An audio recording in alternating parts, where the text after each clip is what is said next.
You ever find yourself just kind of watching the birds outside your window, wondering what they're all up to? Well, today, we're going to take that curiosity and turn it into something simple but, really powerful. Let's dive into how you can set up your very own backyard bird survey. Yeah, this just captures it perfectly, doesn't it? That quiet little moment. Just you, your coffee, and the natural world waking up right outside your door.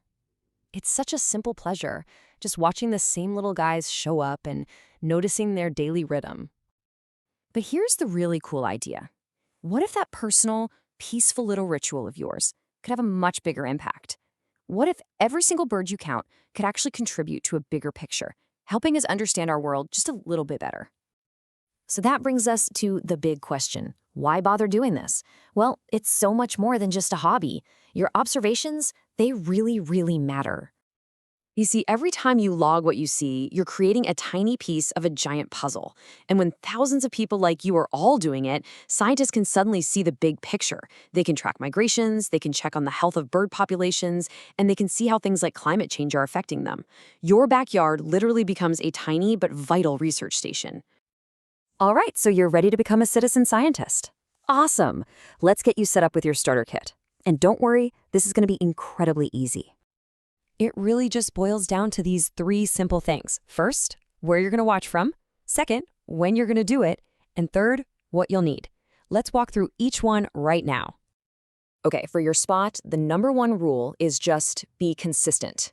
You don't need some huge, perfect nature preserve. Your apartment balcony, your kitchen window, that bench in the backyard, any of those are perfect as long as you use the same one every single time. That consistency is what makes your data so valuable.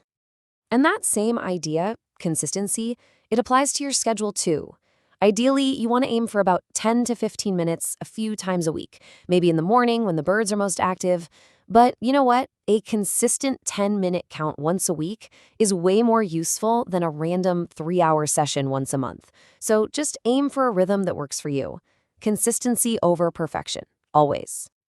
Next up, your gear. And this part is beautifully simple.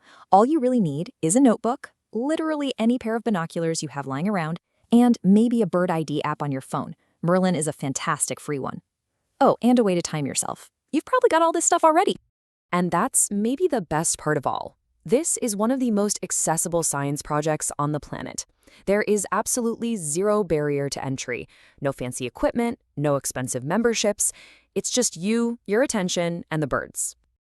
Okay, so you're all set up. Now for the really fun part, the actual observing. Let's talk about what you're looking for, and more importantly, how to count the birds accurately. So here's your basic checklist for every session. Just jot down the date, time, and the general weather. Then, of course, the type of birds you see and how many. And hey, don't forget that last one, any cool behavior. If you see a bird building a nest, that's amazing data. And please don't stress about identifying every single bird at first. That part comes with practice, I promise. Now this is probably the single most important technique to learn, and it is so simple.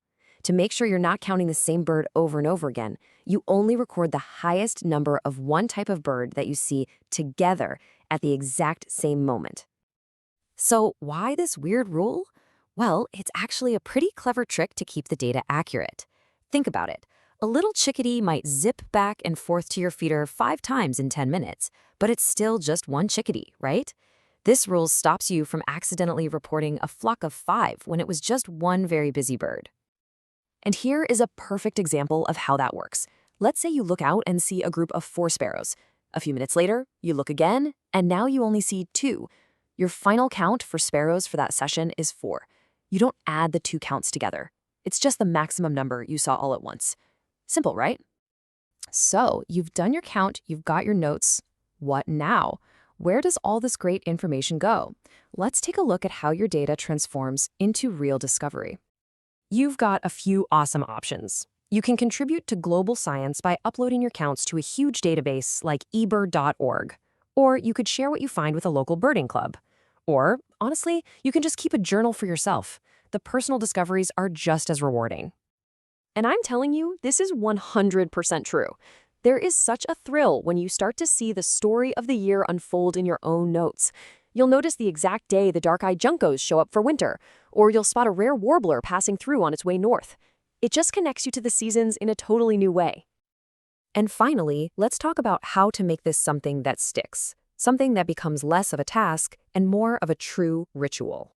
This is so important. The whole point is not to add another stressful thing to your to-do list. The goal is to enrich your daily routine. So pair it with your morning coffee. Use it as a 5-minute break to clear your head. Just let it be a simple, quiet joy. And hey, why not share that joy? This is a fantastic thing to do with your family. Kids have amazingly sharp eyes, and their natural curiosity makes them perfect spotting partners. It's such a great way to teach them about nature and, the simple power of just paying attention. So, I guess the only question left is, what will you discover in your own backyard? There's this whole world of patterns and stories waiting right outside your window. What are you going to be the first to notice?